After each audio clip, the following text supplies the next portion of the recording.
is your playground. We are currently working on Assassin's Creed related projects. I am currently playing Assassin's Creed Unity. You have not started Assassin's Creed Rogue yet. Yeah, as of this shooting, I have not seen that game. And both of these games come out today, tomorrow? Well, whatever. today, if you're watching this, yeah. Yeah, whenever. It is currently November 10th.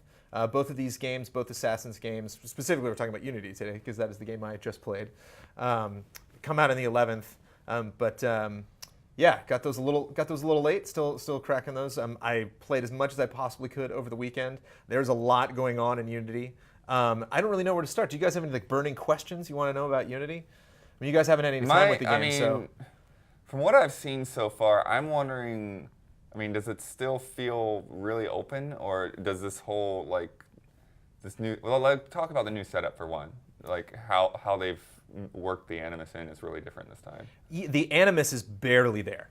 Yeah. The Animus has been a couple cutscenes at this point. It's now like a home console, and it's something that you can do at home, and you're basically just like Joe Q, user. I think it's called Helix. You're playing a video game as a guy playing a video game. In the comfort of your own home, playing Helix, which is created by Abstergo, and a ragtag revolutionary crew who people might recognize. I didn't. You might be like, oh, I know that name, but I've just seen one person basically is like, for whatever reason, I'll tell you later, you are the most important person in the world, and you have to go and hack into this guy's Arno's life and figure this stuff out because he meets somebody very important in his life, just like all the other characters that you meet so far. They have an absolutely fantastic, I don't know if it's a spoiler because it's literally the very first thing you see in the game, but they have an absolutely fantastic menu, which is like the Helix menu, which has all of the prior Assassin's games represented visually on the list. So it's like, oh, you can go through and play AC3 and AC2 and AC1. You can be Ezio or Altair, and all of those are locked, and you can just play the Arno version, and then that takes you into the game. So it's just a troll, but yeah, that reminds me of like in 4 they had all the posters around, and they had the weird little goofy names. There were books and movies and games and stuff based off of all the previous games. Yeah. Figurines. So that knowledge is there, but it really, I mean, it is Paris. I mean, they're really focusing on this. From what they said, it's 1-to-1. It's tough because GTA 5 is noisier. Like GTA 5 is more violent. There's like cars driving at high speeds. There's other like hazards that you just can't recreate in a world like this. But it is one of the most vibrant open worlds I've ever been in. I mean, it is one of the most, for better or worse, earnest attempts at a recreation of a real environment that people live in. Yeah, I mean, and I would say even the gutter trash. 30 hours in, people it's actually pretty good looking. 30 hours in, people are still walking by me with animations, and I'm like, that's cool. Like, that guy's in chains, and those people are carrying him, like, screaming. Like, those people are looking in a window at a store. They're not just, like, sitting by the road and whatever. Yeah, you'll walk by someone, and they'll do, like, a yelling animation, like, to no one. Like, there are issues, which, again, is why the one thing that keeps coming at me is, like, this is ambition is the word that keeps coming up. It's like they are so ambitious with everything that they're doing. And so every time I get a weird little bit of pop in, or like a cinema will start in someone's hair, or like do a little flill before it like lands, like the cutscene starts. It's like I can only imagine that that's there because they're trying to make so many things happen at the same time. The interiors are everywhere, like more than most first-person, more third-person action games that I've played. Open world to just like randomly run into a building and like, whoa, where am I? Like I don't need. There's not even a chest in here or a quest I have to do or something. I just want to look around this place. Murder mysteries, which are way more fun than I thought they were going to be, because like open world murder mystery where you can like go and like talk to people and examine clues because you got your the eagle vision. That's cool, because I feel like they tried to do a little bit of that in Watch Dogs, but it was just such a like A to B, again, like waypoint simulator that it was Right, and what it lacks in really like having to be like an Einstein or like Sherlock Holmes and really like get to the bottom of what's going on here. It's like, I'm pretty sure it's that guy. And if you accuse the wrong person, you get less money when you finish the mission. But just fun to explore the environments. And it's a game where it's like we're at that point in the uncanny valley where like when it doesn't work, it is a good thing too, because I can tell it's like, that looks so weird because everything else you've done has been so amazing. So like I'm being way more critical of this smaller event than I would if everything else was set to that level, and I'd be okay with it. But like, there's some interactions that I've had, there's some expressions that are just so incredible that when they're not, it does kind of stand out. One of the big moments for me that I unfortunately was not recording, I thought I was, and then I looked and saw that the light was off. But there's so many damn people. It's almost kind of annoying sometimes when you're trying to get through a crowd, and it's just like, I can't help but just knock everybody over.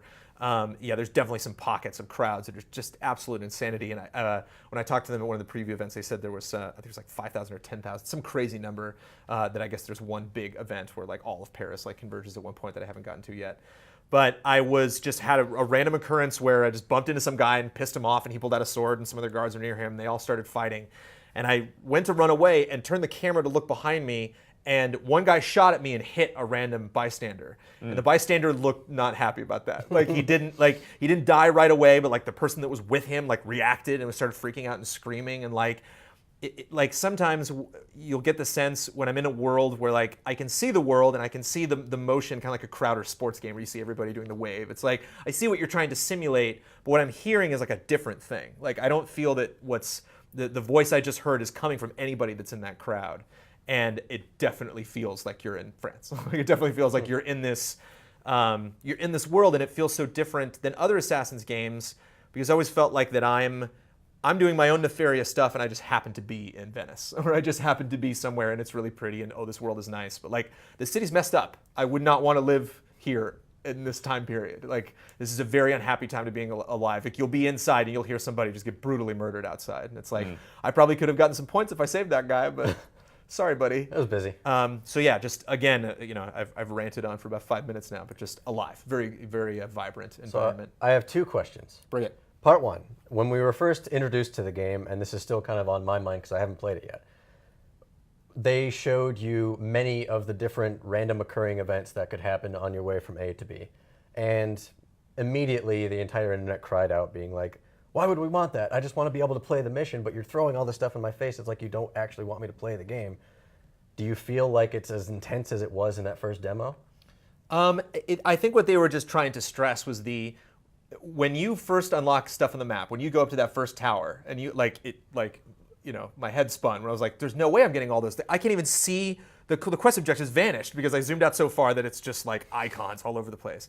So I think what they were trying to play up is that there's just like a ton of stuff to do. And then actually, sure, I remembered that moment because that did happen where I was chasing a guy in one mission and I ran through a house where there was a murder mystery, and I was like, oh, don't have time for that. But it's not like you can't go back and do that. Sure. It's just that you might notice these things happening, crisscrossing a lot more. So maybe not quite as in your face. They did kind of promise that. They're like, look, we just want to kind of show this off to you. We want you to see these things. Right. When you play the full game, at least most people assumed. I don't know if they directly said it, but they kind of alluded to the fact that they kind of dialed it up for that demo, and then they showed it to us a few times because obviously it was pretty impressive just to show off. But I think what is most impressive with the way they handle quests is the decisions that you can make, like people that, clues that you can pick up on, people you can kill that'll make stuff easier, people that might have items that you might need. And if you're like, screw it, I don't need that item, I'm just going to run right in. If there's a guy that has a key that I need, I can steal it from him and be, sneaky about it and not piss off everybody, or I can just kill everybody and just take the key off his corpse and then go use it. So they are a little more flexible in that regard. Because I'm playing for review, I'm trying to get through this game as fast as I possibly can. So I think I might miss some of that stuff because I'm just like, nope, I see the path of least resistance. I'm going to go after that every single time. That and I did lockpicking like immediately. I'm like, nope, Sure. I want every chest. I want it all. Item number two. Yeah.